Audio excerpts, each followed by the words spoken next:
When it comes to Flare, currently 25 cents is around a 12x from here. And what are my thoughts on that, even though nothing I say is financial advice? Well, first of all, it's still in my thoughts. I'm still thinking about it because, I feel like moving forward, a lot of the attention for it could very well be dependent on something like Ripple. Now, let me explain why.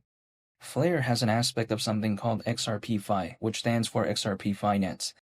And sure, altcoins, they're not necessarily doing the best as of right now, but if there's an altcoin season, one could only imagine what would happen to something like XRP, right? Because it's already, you know, had a moment in time, which we saw during the cycle. It reached a market cap of around 200 billion.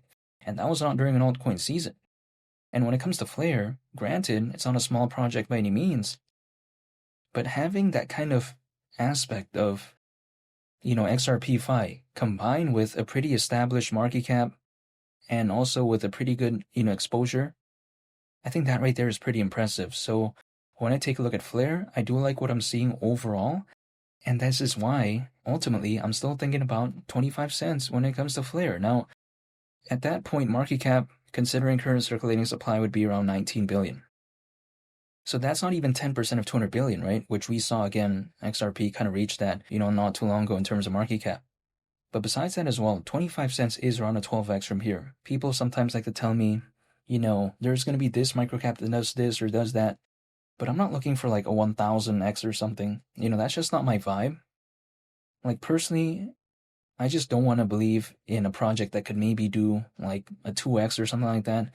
But then at the same time, I don't want to believe in a microcap either. So I think this is something like pretty, I think, okay, in the grand scheme of things, in terms of the size, not being too massive, but not being too small either.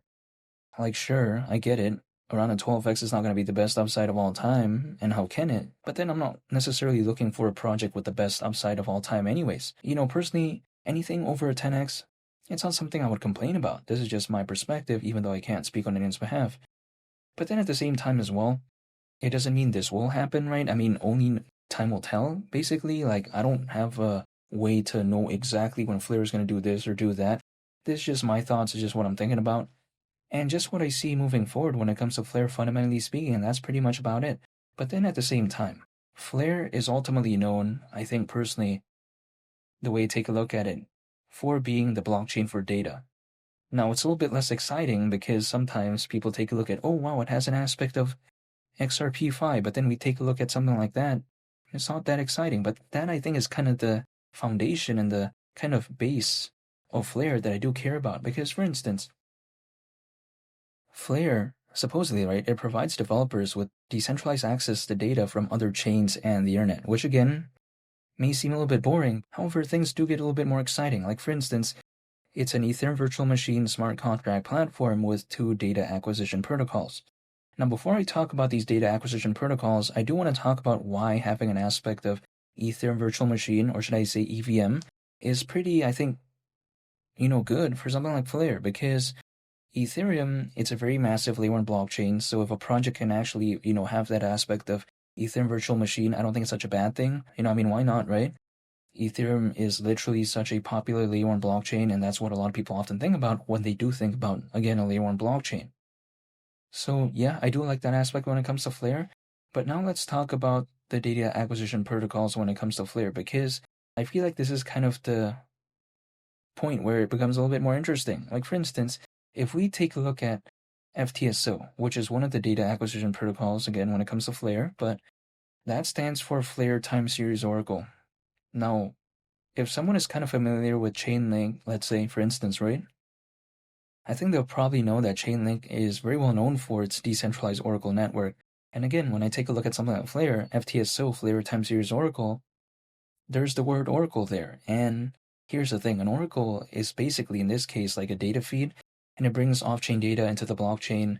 And the reason why it does that is to help decentralized applications function properly. So that's pretty interesting, that's pretty cool. And if we consider how many decentralized applications are out there, off-chain data is pretty crucial in my opinion. So I think that's a reason why Chainlink is so popular. And I think maybe Flare too, to a certain extent. Now, Flare is by no means the biggest kind of project out there that has an aspect of an Oracle, but it's still pretty interesting nonetheless. And, I just find it pretty, again, cool. But besides that point as well, this second, data acquisition protocol I want to talk about is the data connector. It's for trustless data proofs. And yeah, it's not as cool as the FLR time series Oracle, but it's pretty cool because, that does allow, you know, information from other blockchains and the internet to be used on FLR. So overall, I like FLR. I like its simplicity. I like how the project is, I would say heading, supposedly to me at least, in the right direction fundamentally. In terms of price, only time will tell what will happen if it does have that next leg up, or let's say just the altcoin space in general.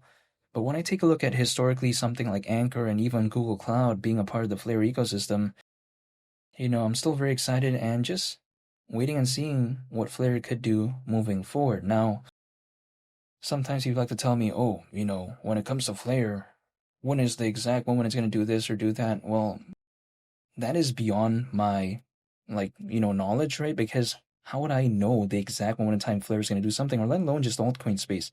It's not possible to know the perfect exact moment. Like, how would I be able to know that? Even if I pulled up a price chart and I drew a random triangle, still even at that point, I wouldn't be able to know that. But there's one thing I can do, and something that I do know what to do, and that is just control myself. Dollar cost averaging, holding, and just waiting, and that's pretty much about it.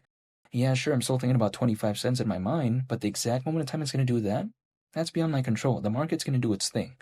Sometimes it's going to go up, sometimes it might go down.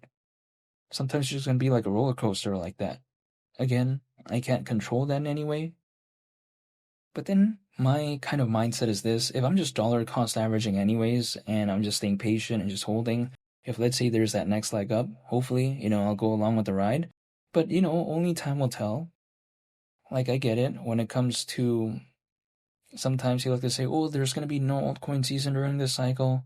Well, I don't think we've seen one yet, but I think it might be a little bit too early to say that there might not be one during this cycle, right? Now, who knows? Only time will tell, but I haven't given up just yet on that idea because I don't think, the cycle is over in my perspective, but, only time will tell. And again, I don't think I've seen altcoin season during this cycle. Now, FLR became pretty popular during this cycle, but then I don't think we've seen an altcoin season in that sense, like where we once saw back in 2021, where it was like, just pretty amazing. And then also kind of the altcoin season before that. But besides that as well, my point of view is that I'm just still staying patient because when I take a look at, let's say, FLR, I like it fundamentally. I like the future of what maybe Ripple could be. So why would I give up? I just don't get it. Like, giving up right now just makes no sense to me. You know what I mean? This is just my perspective. I'm not telling them to do anything, but I just don't understand why I would give up.